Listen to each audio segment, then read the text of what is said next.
This lady here has drafted one of these that would legalise this here in New Zealand. Before we go any further, let's get some important facts straight. The following things are not euthanasia. Number 1, slowly increasing a patient's pain medication in order to alleviate their suffering, even if increasing that pain medication has the unintended side effect of hastening their death. Number 2, refusing burdensome or extraordinary treatments that might unnecessarily prolong a person's life. Number 3, do not resuscitate orders. Number 4, removal of food and water when these become too difficult for an unwell person to continue with. None of these things are euthanasia. They are all ethical and all absolutely legal here in New Zealand. But euthanasia is completely different to any of these things, because euthanasia doesn't treat somebody's illness or provide them with comfort in the final stages of their life.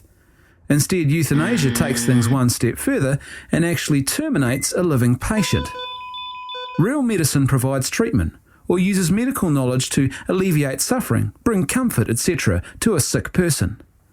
Real medicine does not terminate the life of a suffering patient. Legalising such an act would be a massive step backwards for the New Zealand healthcare sector, effectively seeing it reverting back to a more unenlightened time when our ignorance of science and medicine meant that the best a patient could hope for was death. A lethal injection isn't a dignified death.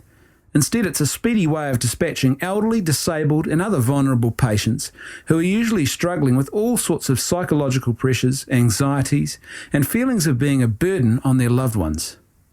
Legalising euthanasia isn't merely a simple law change.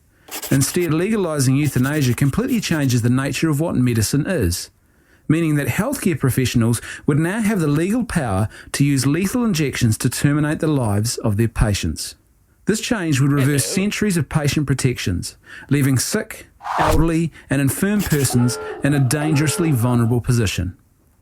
Other countries that have already legalised euthanasia serve as a stark warning about the dangers of heading down this path.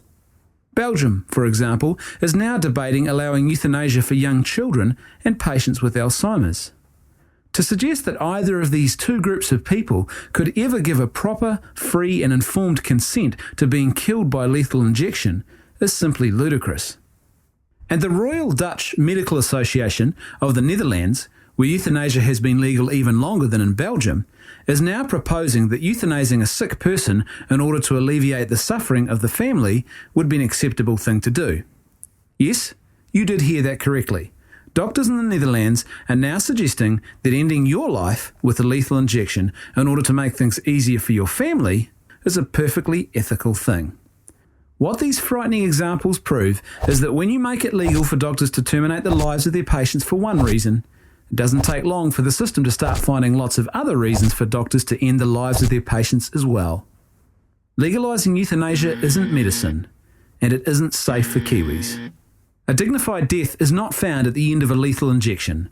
It is found when patients are shown proper care and compassion, enabling them to end their lives with mana rather than with a fearful act of suicide.